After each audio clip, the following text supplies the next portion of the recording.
Hello, my name is Daniel Knight. I'd like to introduce myself as a faculty member from the University of Colorado Boulder and the Department of Mechanical Engineering. We're very much looking forward to our collaboration today, and we have a brief video with a couple of my colleagues that we wanted to share as open remarks and introduction to the program. Let me turn it over to my colleague, Evan Coffey. Evan?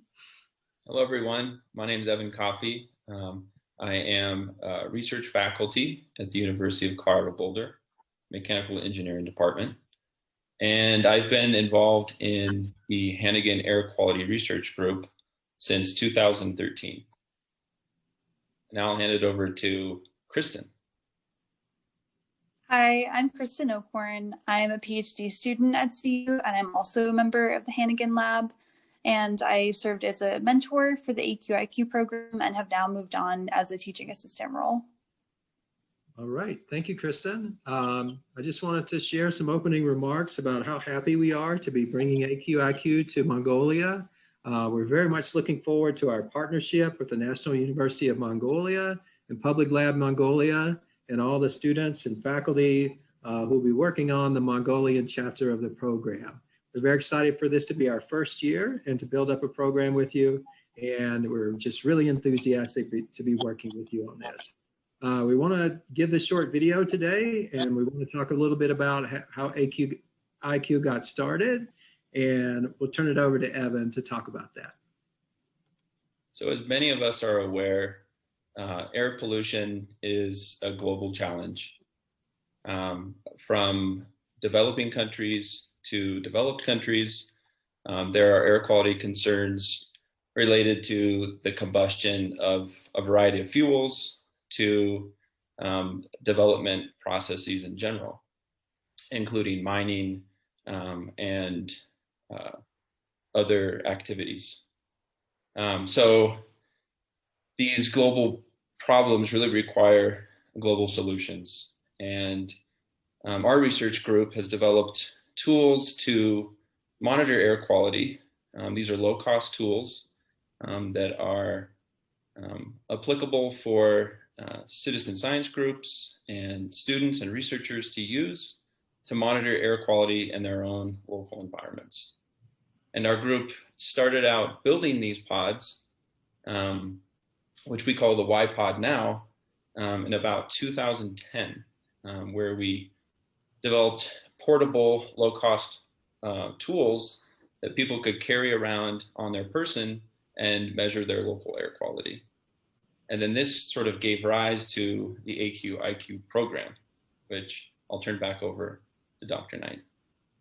All right, thank you, Evan. You know, just a little bit of history about how the AQIQ program started here in the United States in Colorado. As Evan was saying, we were initially involved in research. So we had our air quality pods up on the roof of one of our partner high schools in Paonia, Colorado. And a teacher at Paonia High School noticed the pod and thought that it would make a good educational tool in addition to a good research tool. So that teacher began working with the Hannigan Lab and people here at CU to develop a curriculum around the teaching of AQIQ and teaching how to use the pods in high school.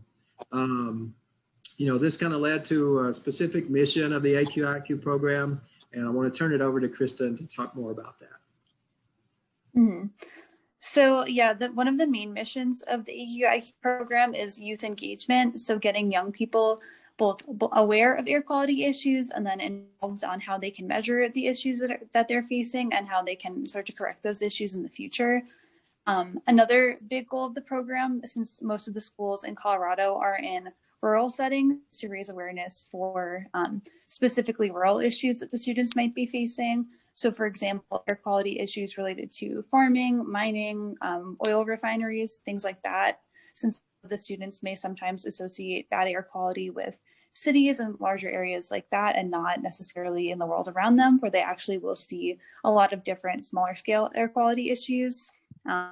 a big plus of the program as well is the hands-on learning. So the students getting to actually use the pods that we've developed to collect their own data can be really big for them to see themselves as scientists and engineers by doing the project themselves, rather than just air quality being something that they might hear about in the news or read about. And yeah, just having a better STEM background, so science, technology, engineering, math, can really help them to see themselves in careers in those fields in the future. So things such as being an engineer or a scientist, it can really help them to get that first experience in those settings that can kind of encourage them to pursue that later on in college and beyond in their lives. And as far as our university mentors go, it can be a really great experience for them to gain communication skills on both teaching and also just how to effectively communicate science and air quality issues to a broader audience, especially children who might not know a lot about air quality to begin with. It's a really great experience for the mentors as well. To talk a little further about experience as a mentor, I served as a mentor for the air quality inquiry program, so I have a bit of personal experience with it. I think it was a really great opportunity to expand on my skills in teaching and in communicating scientific information effectively, like we just talked about a little bit. And it also is just really good to see students getting excited about air quality and realizing that it's something that they can actually participate in and take part in, rather than it kind of being something abstract that they're just learning about from a textbook. I'll talk about a few of the different projects. We have a photo on the side here that's of a student holding the pod up to a horse's mouth. So her experiment was testing a lot of different animals that she had at home. I believe it was a horse and a cow, where she would hold the pod up to their mouths and then see what had the most pollutants that they were breathing out. So things like carbon dioxide that they would out, and then also VOCs if there's any smell associated with the animal. So we really see a very large range of projects. As a mentor, you also complete the project so that you know hands-on how your students will be doing it and have a better idea of how to help them troubleshoot. So for my project, I ran with the pod. So I had like a respirator mask on, and I ran around a bunch with the pod on to then see how much I was breathing out and how running in different locations affected my respiration rate. There's been a lot of really interesting projects over the years. There's been some other more rural projects involving students testing their chickens to see if the chicken coop is smelly with the VOC sensors, or a lot of different things like that. A lot of ones inside the schools as well. Projects relating to combustion, whether it's burning a fire or just using a stove or things like that. This can also be really interesting for the students to start to think about. So with that, we're then going to jump into, we are hoping to emulate this project in Mongolia. So I'll pass it over to Evan to talk a little bit more about that. Thanks so much, Kristen. So the connection to Mongolia from our team started in June 2019, when we received several members of a Mongolian delegation at CU Boulder to learn more about the challenges that Mongolians face in terms of air quality, and to share with them what our group does.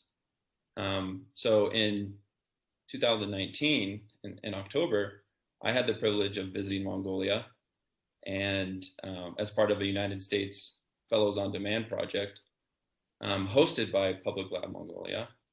And while I was there, I spent a lot of time in Ulaanbaatar meeting with researchers, professors, journalists, citizen scientists, students, and even the government to learn more about the challenges that Mongolians face in terms of air quality.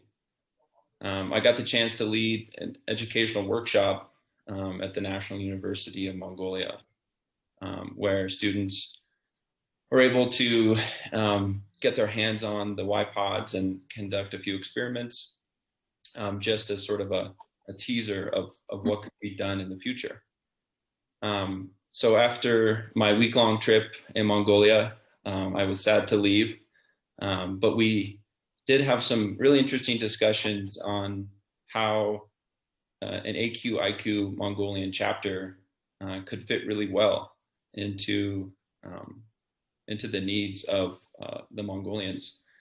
So we really recognize this need for global participation in addressing air quality issues around the world and involving the youth in this endeavor.